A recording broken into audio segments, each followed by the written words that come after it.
अरि करि हरि अरहंत स्वानुभूति रमणी रमण जगनायक जयवंत सिद्ध शुद्ध साधित सहज स्वरस सुधारसदार समय सार शिव सर्वगत नमते हो सुखकार जैनी वाणी विविध विधि वर्णत विश्व प्रमाण स्यात् पद मुद्रित अहित हर करहु सकल कल्याण। मैं नमो नगन जैन जन ज्ञान ध्यान धन लीन मैन मान बिन दान धन ऐनहीन तन छीन। यह विधि मंगल करन ते सब विधि मंगल होत उदंगल दूर सब तम जो भानु द्योत। गुणस्थान विवेचन अध्याय दूसरा पेज नंबर 30 प्रश्न नंबर 2। कल हमने यहाँ पर काफ़ी और पर्याप्त विस्तार से कर्म के बारे में समझा था कि कर्म किसे कहते हैं, वे कैसे बनते हैं, कर्म कौन से द्रव्य हैं, और अलग से जो प्रकरण था कर्म की सत्ता सिद्ध करने के संदर्भ में, वो भी कल अपने यहाँ पर देखा था। तो कल हमने ये देखा था कि आत्मा के या जीव के मोहरागद्वेष भावों के निमित्त से कारमाण वर्गणाओं का कर्म रूप से परिणमित हो जाना और कर्म रूप से परिणमित होकर आत्मा के साथ एक क्षेत्र अवगाह संबंध होना, ये इसको कर्म कहते हैं। कारमाण वर्गणाओं का कर्म रूप परिणमित होने को कर्म कहते हैं और कारमाण वर्गणाएं कर्म रूप परिणमित तब होती हैं जब जीव मोह राग द्वेष करता है। अब इस पूरे डेफिनेशन में बहुत सारी चीज़ें समझने के लिए हैं। मोह किसे कहते हैं, राग किसे कहते हैं, द्वेष किसे कहते हैं, कारमाण वर्गणा किसे कहते हैं, आगे के जितने भी प्रश्न हैं वो आप देखेंगे तो इसी से रिलेटेड हैं। अगला प्रश्न है कारमाण वर्गणा किसे कहते हैं, फिर उसके बाद है कि कर्म के कितने भेद हैं, फिर आगे प्रश्न है मोह क्या है, फिर उसके आगे प्रश्न है राग क्या है, द्वेष क्या है। तो इसका मतलब अगर आप लोगों को याद करना हो, याद तो करना ही है, याद करने की दृष्टि से अगर आप ऐसे ध्यान रखेंगे तो आप में से भी कोई ऐसे भी इंटेलिजेंट हो सकते हैं जो एक प्रश्न से लेकर अंतिम प्रश्न तक सुना सकते हों। तो ये संभव है, हो सकता है। मैंने जब सुनाया था तब ऐसे ही सुनाया था। प्रश्न ऐसा नहीं सुनाया था कि अन्ना जी मेरे से प्रश्न पूछेंगे फिर मैं उत्तर दूंगा। मैंने तो स्टार्ट कर दिया अध्याय दूसरा और पहले प्रश्न से लेकर अंतिम प्रश्न तक कंटिन्यू वो प्रश्न। तो आप लोग भी ऐसे गंभीरता से देखेंगे ना, देखेंगे कि एक प्रश्न से दूसरा प्रश्न लिंक है, तो आप भी ऐसे याद कर सकते हैं, कोई बड़ी बात नहीं है। मैं आपको जगह जगह पे भी जहाँ मुझे लगेगा तो वो हिंट भी देता जाऊँगा, जैसे अभी दी।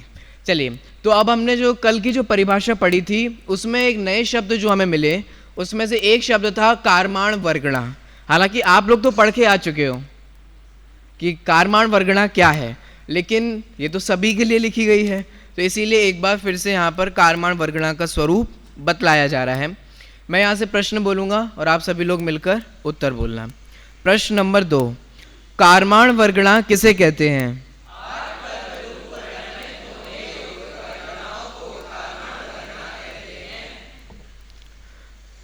8 कर्मरूप परिणमित होने योग्य वर्गणाएं हैं। देखो,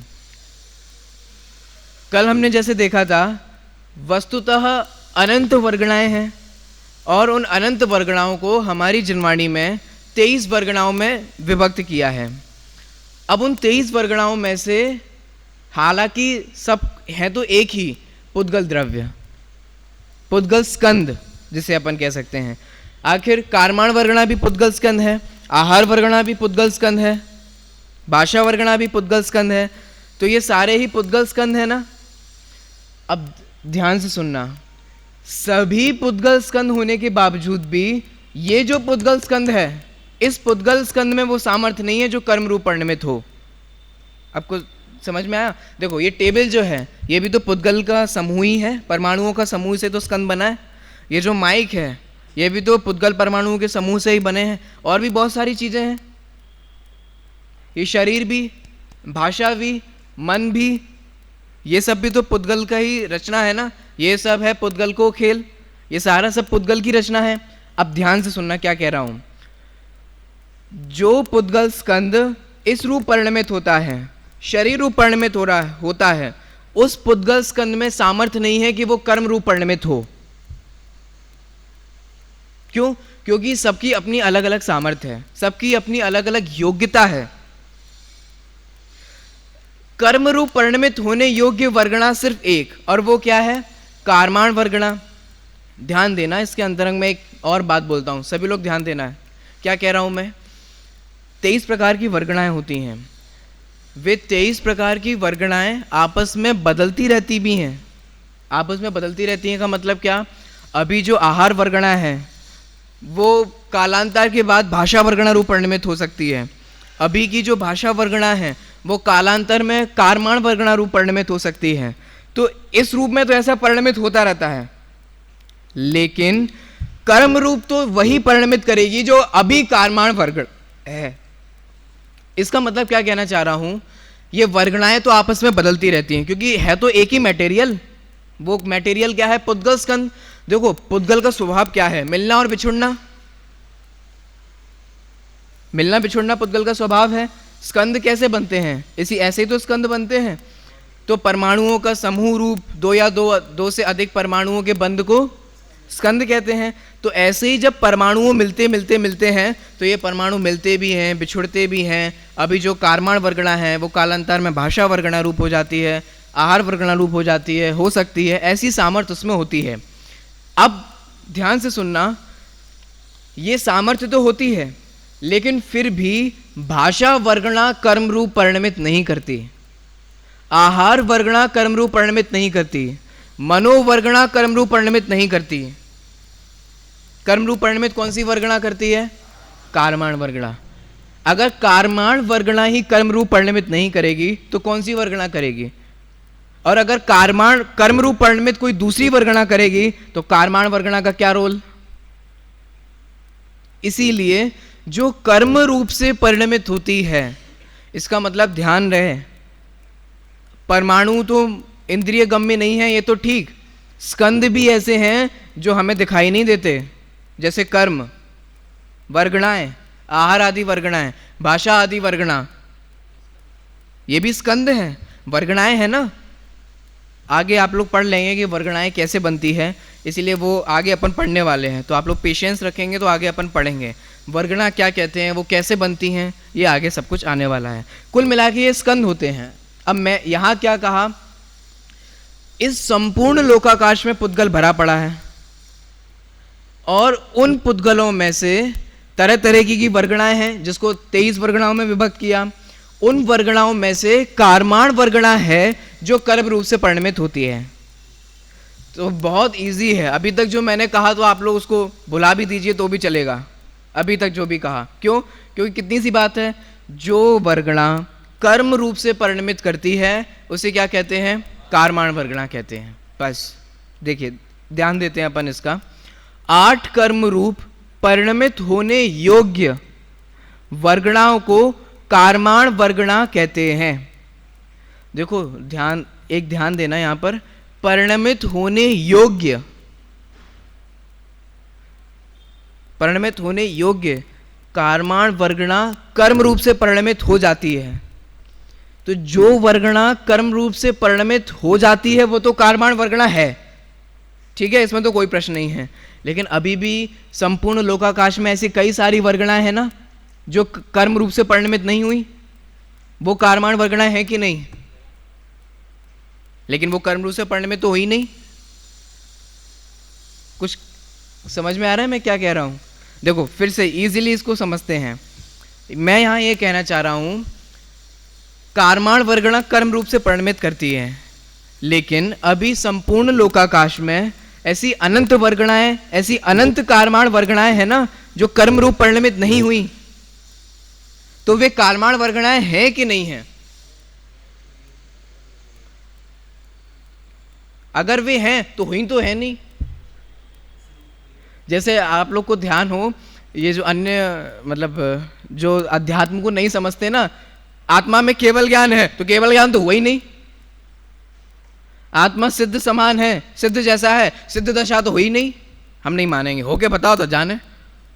ऐसे अब यहां पे भी लगाओ, कारमाण वर्गणा कर्म रूप से परिणमित होती है, तो ऐसी कई सारी वर्गणा है जो कर्म रूप से परिणमित नहीं है, तो हुई तो है नहीं, तो हम नहीं मानेंगे।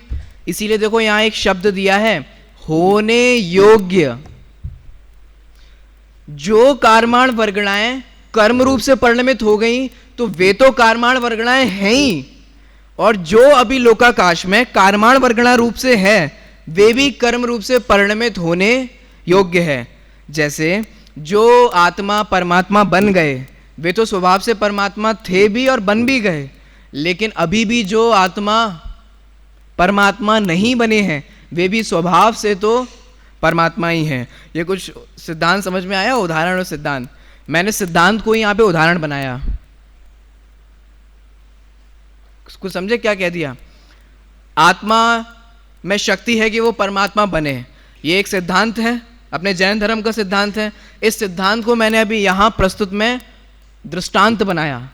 और सिद्धांत क्या बनाया कि जिस प्रकार से आत्मा जो परमात्मा बन जाते हैं, तो उनमें तो परमात्मा बनने की शक्ति थी, इसलिए वे बन गए। लेकिन जो आत्मा अभी परमात्मा नहीं बने, उनमें भी परमात्मा बनने की शक्ति है। अब ये तो उदाहरण हुआ अभी इस प्रकरण में। अब सिद्धांत क्या है?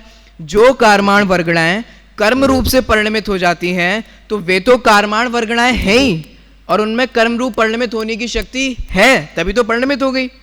और जो कारमाण वर्गणाएं अभी कर्म रूप से परिणमित नहीं हुई हैं, उनमें भी कर्म रूप से परिणमित होने की योग्यता है, शक्ति है।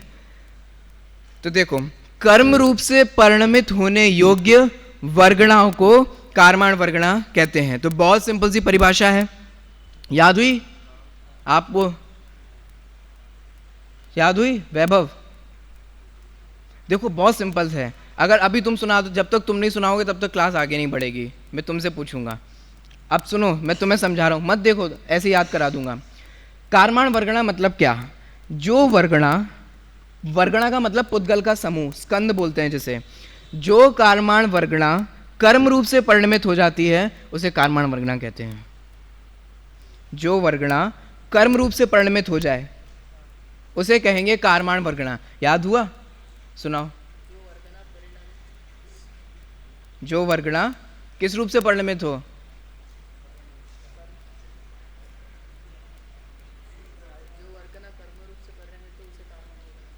याद हो गया? पक्का? एक बार और बोलोगे?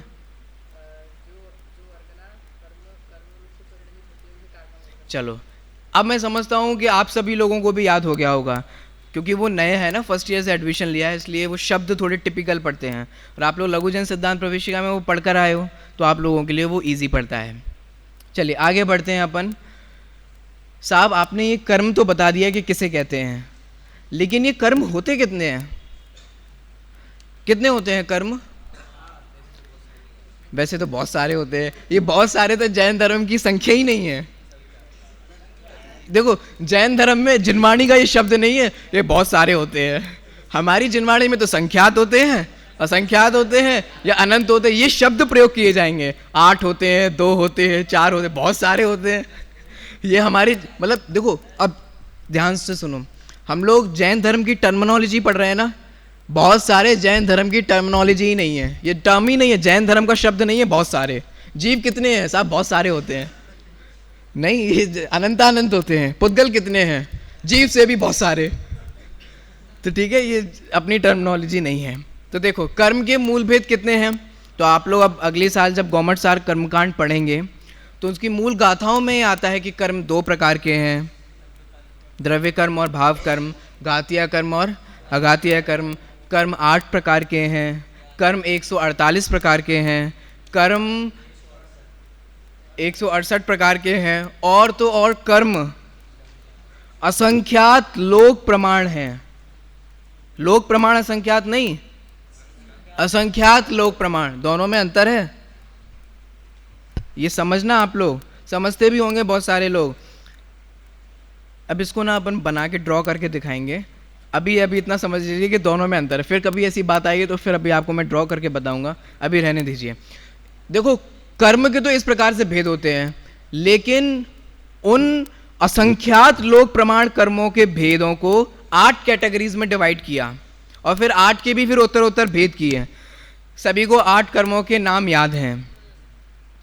अब मैं आप लोगों से कहता हूं, इन 8 कर्मों के नाम जो यहां आने वाले हैं उसे थोड़ा ध्यान से पढ़ना, और मैं आपसे पूछूंगा कि आप लोगों ने जो अभी तक पढ़ा है और यहाँ जो आने वाले नाम हैं, इसमें कुछ अंतर है कि नहीं है, क्या नहीं है, ध्यान से पढ़ना, ठीक है। मैं प्रश्न बोलता हूँ। प्रश्न नंबर 3, कर्म के मूल भेद कितने हैं?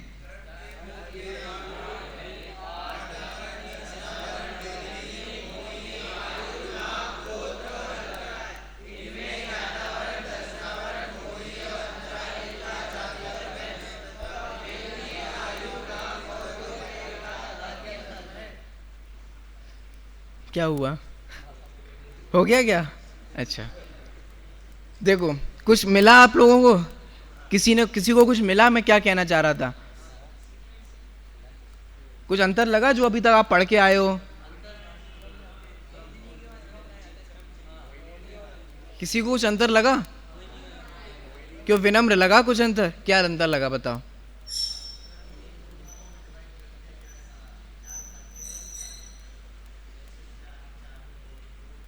अच्छा, यही अंतर है? कुछ अंतर और लगा? आकाश, पकड़ नहीं पाए आप लोग? अब सोचो, अब इसका मतलब ध्यान ही नहीं है कि हम पहले क्या पढ़ के आए हैं, अभी क्या पढ़ाया जा रहा है, कुछ घपला हो रहा है कि नहीं हो रहा है? क्यों, चेतन पकड़ में आया? बताओ, जल्दी से बताओ। हाँ, ये आया सभी को? अब आया? विनम्र क्या बोल दिया? बैठ जाओ। देखो, बहुत सारे लोगों को पकड़ में आ गया था, जिनको पकड़ में नहीं आया उनको मैं पकड़वा देता हूं। अभी तक हम लोग जो कर्म के 8 भेद समझे थे या याद करके आए थे, उसमें से ज्ञानावरण, दर्शनावरण, मोहनीय और अंतराय, ये अभी तक सुन रखा था। अब यहां देखना, ज्ञानावरण, दर्शनावरण, और ये क्या हुआ? अच्छा, अन्ना जी भूल गए होंगे। अपन चलो चलते हैं और सुधरवाते हैं। हाँ चलो चले।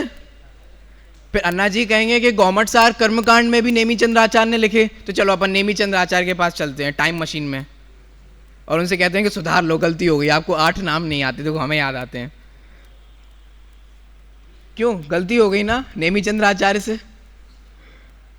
कुछ तो कारण होगा। देखो, कारण एक बात तो आपको समझ में आ गई, अगर यहाँ पर कुछ अलग प्रकार से क्रम दिया गया है तो इसका मतलब कुछ ना कुछ तो कारण अवश्य होगा। अब वो कारण क्या होगा, ये आप गौमटसार कर्मकांड की 17वीं और 19वीं गाथा में पढ़ लीजिए। तो गौमटसार कर्मकांड की जब आप 17वीं और 19वीं गाथा पढ़ेंगे तब आपको वो कारण मिल जाएगा, क्योंकि मूल गाथा में नेमी चंद्र आचार्य ने वहाँ कारण स्पष्ट किया है। अब मुझे पता है कि आप में से बहुत सारे लोग हैं जो देखने वाले भी नहीं हैं, उनके लिए मैं यहाँ पर बता देता हूँ। देखो, यद्यपि, अब ध्यान से सुनना क्या कारण है। यद्यपि अंतराय घातीय कर्म का वेद है, लेकिन फिर भी उसको सबसे लास्ट में अघातियों के साथ डाल दिया। यद्यपि वेदनीय अघातीय कर्म का वेद है, आयुष पकड़ में आ रही है? यद्यपि वेदनीय किसका वेद है? अघातीय कर्म के अंतर्गत आता है, लेकिन फिर भी यहाँ किसके साथ दे दिया? घातीय कर्मों के साथ दे दिया। अब कारण सुनिए, मैं जो अभी आपको कारण बता रहा हूँ वो मूल गाथा में नेमी चंद्र आचार्य ने दिया है। मैं तो सिर्फ आपको एक लाइन में बताता हूँ, हिंट के लिए बताता हूँ। मूल आप पढ़िए, गौमटसार कर्मकांड में पढ़िए, मैंने गाथा भी बता दी, 17वीं नंबर की और 19वीं नंबर की गाथा है, स्टार्टिंग में ही है, मिल जाएगी आपको ईजिली। चलिए पहले देख लेते हैं, किसका देखे पहले, अंतराय का देखे कि वेदनी का? बोलो, वेदनी का। देखो, ज्ञानावरण के बाद आया दर्शनावरण, और दर्शनावरण के बाद आ गया वेदनीय। इसका कारण गौमटसार कर्मकांड में ये लिखा है। अब सुनना क्या कारण है। वेदनीय कर्म के कारण हमें दो भेद हैं वेदनीय कर्म के, साता वेदनीय और असाता वेदनीय, इतना सबको तो क्लियर है। साता वेदनीय के कारण जो वस्तुएं हमें मिलती हैं उसमें हमें क्या लगता है, खुश, हम खुश होते हैं, या हम इसको कहें सुखी होते हैं। और जो बुरी सामग्रियां मिल जाती, यार ये मेरे पल्ले पड़ गया, या मेरे घोर असाता वेदनीय है, तो ये मतलब अनिष्ट सामग्री का मिलना वो किसके कारण है, असाता वेदनीय का कारण है। अब देखो, इष्ट सामग्री मिलती है तो हम सुखी होते हैं, अनिष्ट सामग्री मिलती है तो हम दुखी होते हैं। ये समझ में आ रहा है ना। ये जो सुखी और दुखी होते हैं ये वास्तव में मोहनीय कर्म के कारण होते हैं। अब आराम से सुनना क्या हो रहा है। सामग्री मिली और सामग्री मिलने के बाद उसमें राग द्वेष की बुद्धि हुई। सामग्री का मिलना वेदनीय और राग द्वेष की बुद्धि होना मोहनीय। आई रिपीट, फिर से रिपीट करता हूं, दीपम समझने का प्रयास करना, सभी को समझ में आ जाएगा अगर आप ट्राई करेंगे तो। क्या कहा मैंने, जैसे मान लो कि क्या मान लो कि आपको कोई रूम पार्टनर अभी मिल गया, ठीक है, अलॉट कर दिया कि इसके साथ ये रहेंगे, इसके साथ ये रहेंगे। अब बोलो, आपका साता वेदनी का उदय है क्या साता वेदनी का उदय है? इट्स अप टू यू, ये आपके ऊपर है। क्यों? क्योंकि जो भी व्यक्ति आपको मिला उसमें अगर आप हर्ष का अनुभव करते हो, ए जे बढ़िया मिल गए तुम, आ जाओ, फिर अपन दोनों मिलके घपला करेंगे, न तुम रंगा हम बिल्ला, आराम से एक साथ मिलके दोनों रंगा बिल्ला आराम से काम करेंगे। क्यों? और फिर रंगा बिल्ला नहीं मिले, कोई और मिल गया, रंगा को टिल्ला मिल गया, या कोई भी मिल गया, तो उसको कोई भी मिल गया तो उसको दुख का अनुभव होता है ना। अब आराम से सुनना, सामग्री देखो, कोई भी व्यक्ति आपका रूम पार्टनर बना या कोई भी क्लासमेट या आपके सीनियर रूम पार्टनर बने, तो बनना सामग्री आदि का मिलना, फिर आपको कैसा बेड मिला, कौन सी अलमारी मिली, ये वाली साइड मैं लूँगा, ये वाली अलमारी मैं लूँगा, फिर ये सारी जो सामग्री आदि मिल रही हैं ये वेदनी के कारण मिलती हैं। अब इनमें हमारी बुद्धि, चूंकि मोहनीय कर्म है ना, अब बुद्धि चलता है, ये मिला तो अच्छा, ये मिला, ये नहीं मिला तो बुरा। फिर हम भाई साहब के पास अर्जी लगाने जाते हैं कि भाई साहब I want to say that कि प्लीज़ मेरे रूम पार्टनर चेंज कर दीजिए, मुझे उसके साथ रहना है, इससे मेरी बनती नहीं है, इसका मेरा इतने का 36 का आंकड़ा है, ये वाला आंकड़ा है। तो ये जो हम करते हैं ना, सुख और दुख की बुद्धि जो करते हैं, आपको समझ में आ रहा है मैं क्या कहना चाह रहा हूँ? वस्तुओं की प्राप्ति होना, संयोगों का मिलना, ये वेदनी के कारण होता है। फिर जो वस्तु को हम इष्ट मानते हैं, अनिष्ट मानते हैं, देखो कोई वस्तु इष्ट अनिष्ट नहीं है ना, ये तो सभी समझते हैं। कोई भी वस्तु अच्छी बुरी नहीं है ना, किसी पे भी अच्छे बुरे का टैग नहीं लगा हुआ है, वो तो हम लगाते हैं टैग कि ये अच्छा है ये बुरा है। वास्तव में तो कोई भी वस्तु अच्छी बुरी नहीं है। अब अच्छी बुरी की मान्यता मोहनी के कारण होती है। तो मोहनीय काम तब करता है जब हमें संयोग मिलते हैं, इसलिए पहले वेदनीय को रखा और फिर बाद में संयोग होने के बाद जो उसमें राग द्वेष की बुद्धि चलती है या शरीर आदि में अपनत्व बुद्धि चलती है, शरीर से संबंध रखने वालों में भी अपनत्व बुद्धि चलती है, तो ये मोहनीय का कमाल है। इसीलिए सबसे पहले वेदनीय, जिसके कारण संयोग प्राप्त होते हैं, और उसमें जो सुख और दुख, राग और द्वेष, अच्छे और बुरे का जो टैग लगता है वो मोहनीय के कारण लगता है। इसलिए वेदनीय के बाद किसको नाम दिया? मोहनीय को दिया। क्या चीज? हाँ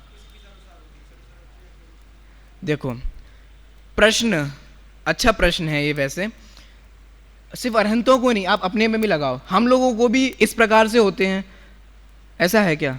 और अरहंतों को अलग प्रकार से होते हैं।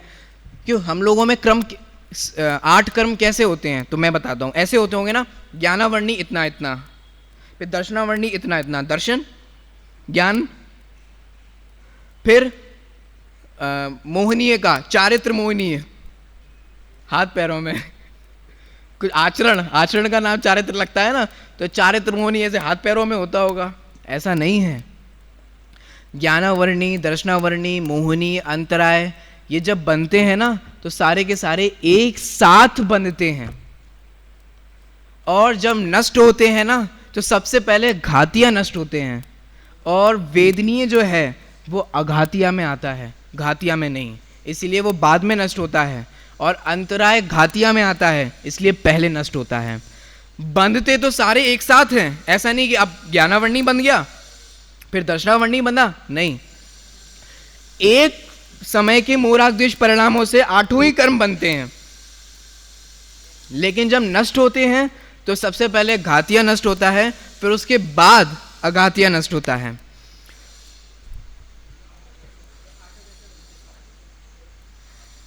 ये जब अपन बंद पढ़ेंगे ना, प्रकृति, प्रदेश, स्थिति और अनुभाग, तब आगे आने वाला है। अभी मैं ज़्यादा खुलासा कर दूंगा तो विषय से विषयांतर होगा। ये मैं आगे बता देता हूँ। 8वें 9वें 10वें नंबर के जो प्रश्न है ना, इसमें आएगा, तो अपन खूब आराम से चर्चा करेंगे। थोड़ा सा पेशेंस रखिए, क्योंकि वो चर्चा आगे आने वाली है। तो मैं तो अभी आपको ये समझाया, वेदनीय कर्म को यहाँ पर पहले क्यों लिया। ये सब हम लोगों की अपेक्षा से लिए हैं।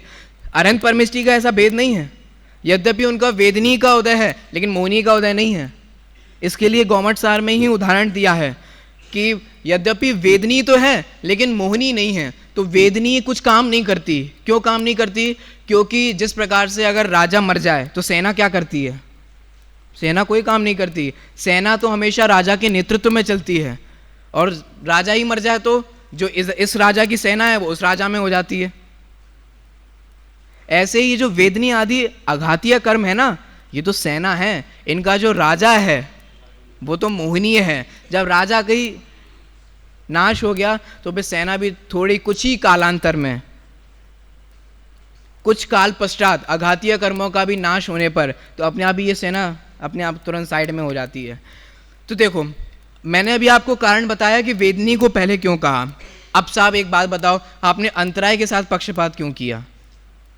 बेचारा घातिया कर्म में आता है और उसको आपने अघातिया में डाल दिया। कर्म अचेतन है वो तो खैर ठीक बात है, लेकिन अचेतन कर्मों के साथ आप पक्षपात करोगे, किसी चेतन के साथ करो तो वो लड़ाई पे आतुर हो जाए, आपने हमारे साथ पार्शियलिटी की, हम देख लेंगे आपको। अब वो अंतराय कर्म बेचारा अचेतन है, तो आप लोग जो मन में आ रहा है सो करे जा रहे हो। तो देखो, वो जो यद्यपि कर्म अचेतन है और अंतराय कर्म भी अचेतन है, घातीय कर्म है, लेकिन उसके साथ कोई पार्शियलिटी नहीं हुई, तो फिर उसको अघातिया में क्यों डाला? तो गौमट सार की 19वीं गाथा में, 17वीं गाथा में उसका उत्तर दिया है और 19वीं गाथा में अंतराय कर्म वाला उत्तर दिया है। तो अंतराय को अघातिया में क्यों डाला? अंतराय को आचार्य, अब आचार्यों की मूल बात बोलता हूँ, वहाँ आचार्य ने कहा जिस प्रकार से घातिया अघातिया की परिभाषा आपको आती है, मतलब तो मेरे को और आसान हो जाएगा। घातिया कर्म किसे कहते हैं? चलो, जो जीव के अनुजीवी गुणों का घात करे, अनुजीवी मतलब भाव स्वरूपी, उसको क्या कहते हैं? घातिया कर्म कहते हैं। अब देखो आचार्य ने क्या उत्तर दिया। आचार्य कहते हैं वहाँ, जिस प्रकार से ज्ञान, दर्शन, ज्ञानावरण, दर्शनावरण और मोहनीय आदि आत्मा के अनुजीवी गुणों का घात करते हैं, वैसे अंतराय कर्म नहीं करता। आई रिपीट, फिर से रिपीट करता हूं, जिस प्रकार से ज्ञानावरण, दर्शनावरण और मोहनीय आदि जीव के अनुजीवी गुणों का घात करते हैं, जिस प्रकार से घात करते हैं वैसे अंतराय कर्म नहीं करता। इसीलिए अंतराय कर्म को यहाँ पर अघातिया के अंदर डाला है। तो ये सारी चर्चा है। अभी आपको जितना समझ में आया उतना समझिए। आप और विशेष जिज्ञासा हो तो खुद पढ़िए, और फिर वरना आप कालांतर में जब आप सेकंड ईयर फाइनल में आ जाएंगे तब गौमट सार कर्म कांड पढ़ेंगे, तो वहाँ पर भी इस प्रकार का प्रकरण आने वाला है। तो यहाँ तो मैं आपसे ये कहना चाह रहा हूँ कि यहाँ जो कर्मों का क्रम दिया है वो गौमट सार कर्म कांड की अपेक्षा से दिया है। उसका कारण क्या है तो वो भी मैंने आपको बता दिया। तो देखो, सबसे पहला कर्म कौन सा है? अब ये कर्म, ये वाले क्रम याद करने पड़ेंगे आपको। वो बालबोध वाले थे, वीतरा विज्ञान वाले थे। अब वीतरा विज्ञान वाला नहीं चलेगा, अब गुणस्थान वाला चलेगा, गौमट सार वाला चलेगा। पहला नंबर पे किसे दिया? ज्ञानावरण। दूसरा नंबर दर्शनावरण। तीसरा दीपम, तीसरा वेदनीय है। चौथा, पांचवा, छठवा, सातवां और आठवां अंतराय। ये तो हो गए गौमट सार कर्मकांड की अपेक्षा से नाम। लेकिन जो घातियों और अघातियों का जो अपन बंटवारा करते हैं ना, वो सभी का बराबर है। देखो पढ़ो, कर्म के मूल भेद 8 हैं। वैसे तो कई तरीके के भेद हैं, मैंने अभी बता दिए, असंख्यात लोक प्रमाण भी हैं। ज्ञानावरण, दर्शनावरण, वेदनीय, मोहनीय, आयु, नाम, गोत्र और अंतराय। सिर्फ 2 कर्मों में अंतर है, वेदनीय के क्रम में और अंतराय के क्रम में, तो ध्यान देना। अब इसमें ज्ञानावरण, दर्शनावरण, मोहनीय और अंतराय, ये 4 घाती कर्म हैं। घाती मतलब डायरेक्ट आत्मा का घात करते हैं, डायरेक्ट आत्मा के गुणों का घात करते हैं, इसीलिए ये घाती कहलाते हैं। देखो कितना आप लोग को भी प्रश्न अंतर में आ रहा होगा। घाती कर्म की परिभाषा बनाते हैं कि आत्मा के अनुजीवी गुणों का घात करें, और उसके अंतर्गत आता है अंतराय। और जब अंतराय को यहां प्रश्न किया कि क्यों नहीं लिया गया, तो उसे कहा कि जैसे देखो, तो इसमें हमें यह समझना चाहिए, जैसे बाकी के 3 करते हैं ना, वैसे नहीं करता। आप इतना ही कह सकते हैं, करता तो है, अगर नहीं कुछ समझ में आ रहा है बाकी सब लोगों को, अगर वो अनुजीवी गुणों का घात नहीं करता तो घातिया में ही क्यों आता, ये पॉइंट वाली बात है। तो करता तो है, लेकिन जिस प्रकार से ज्ञानावरण, दर्शनावरण, मोहनी आदि डायरेक्ट ज्ञानावरण करते हैं, ज्ञान गुण का घात, दर्शनावणी दर्शन गुण का घात, मोहनीय मूल हमें सम्यक व चारित्र को नहीं होने देता, तो जिस प्रकार से ऐसा ये घात करते हैं वैसा नहीं करते, इस अपेक्षा से यहाँ पे उसको अंत में लिया गया। तो घातिया अघातिया में जो आप लोग पहले से पढ़ के आए हैं वैसे ही हैं। तो घातिया कर्म के 4 नाम याद हैं आप लोगों को, कौन कौन से हैं? ज्ञानावरण और अघातिया, ठीक है। तो जो घातिया अघातिया का जो अभी अपन पहले से पढ़ा है वही इसमें है। अब आगे की परिभाषा में क्या था? सबसे पहली परिभाषा में मोह, राग, द्वेष के निमित्त से, देखो निमित्त भी आगे आने वाला है कि निमित्त का मतलब क्या है, ये भी आगे आएगा, हालांकि आप पढ़ चुके हैं, फिर भी अभी यहाँ पर भी आने वाला है कि निमित्त किसे कहते हैं, निमित्त नैमित्तिक संबंध क्या होता है। मोह, राग, द्वेष भावों के निमित्त से कारमाण वर्गणाएं किस रूप से परिणमित हो? कर्म रूप से परिणमित हो। तो ये जो पुद्गल की विशिष्ट अवस्था है उसको क्या कहते हैं? कर्म कहते हैं। अब इसमें अपन ने क्या क्या समझ लिया? कारमाण वर्गणा समझ ली क्या होती है। 8 कर्मों का जो समूह है वही कारमाण वर्गणा है। जो वर्गणा कर्म रूप से परिणमित हो गई है उसे ही कारमाण वर्गणा कहते हैं। और वे कितने कितने भेद हैं कर्मों के? 8 भेद हैं। मूलतः 8 भेद हैं, 2 भी हैं, द्रव्य कर्म, भाव कर्म, घातिया, अघातिया, और असंख्यात लोक प्रमाण भी हैं। द्रव्य कर्म, भाव कर्म, 9 कर्म भी हैं। आगे देखिए, अब इसमें बचा मोह, राग और द्वेष। तो मोह और राग द्वेष की परिभाषा क्या है ये अपन कल देखेंगे, आज के लिए अपन इतना ही रहने देते हैं। फिर इसके आगे कर्मों की अवस्थाओं के बारे में भी पढ़ेंगे कि कर्म की कितनी अवस्थाएं हैं, कितने भेद हैं। ये मैं जो 2-3 मिनट हैं वो मैं बाद में यूज़ कर लूँगा। हाँ पूछ लो, पूछो कोई प्रश्न। हाँ देखो, एक एक करके दे दें, अपन छतमस्त है ना तो एक एक करके ही हो पाता है। देखो मैं क्या कह रहा हूँ, आहार वर्गणा भाषा वर्गणानु परिणमित हो जाती है, ये तो रहने दो। जो आहार वर्गणा अभी औदारिक रूप से परिणमित हुई है ना, वो आहार वर्गणा ही बाद में वैक्रियक रूप से परिणमित हो जाती है, बाद में कालांतर में। और वही वर्गणा ही, देखो आप लोग आहार वर्गणा का पहले से स्वरूप समझ के आए हैं, याद है परिभाषा? किसे याद है? आहार वर्गणा किसे कहते हैं? लघु जैन सिद्धांत प्रवेशिका का प्रश्न है, आहार वर्गणा। सजल याद है? क्या मतलब है फिर याद करने का? बताओ अनिकेत।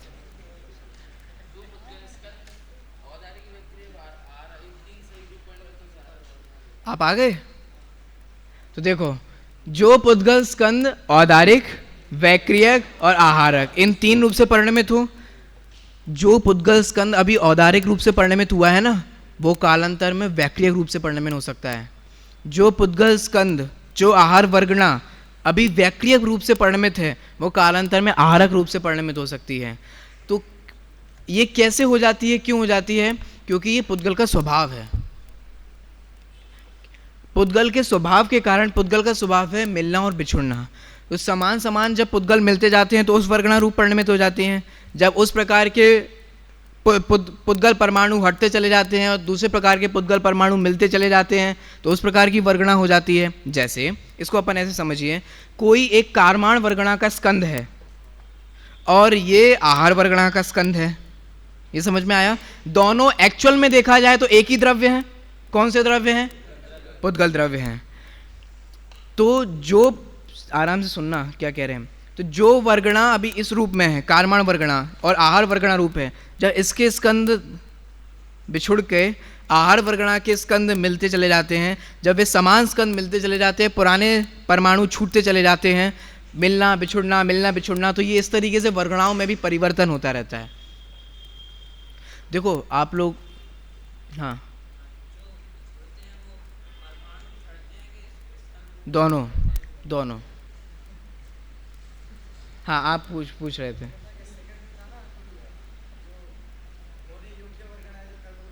हम्म,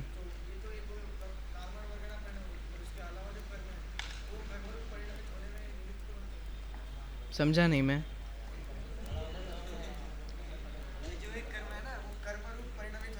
कौन सी? कारमान वर्गणा कर्म रूप परिणमित होती है, ठीक है। हाँ, नहीं होती। नहीं, क्यों, क्या निमित्त बनेगी?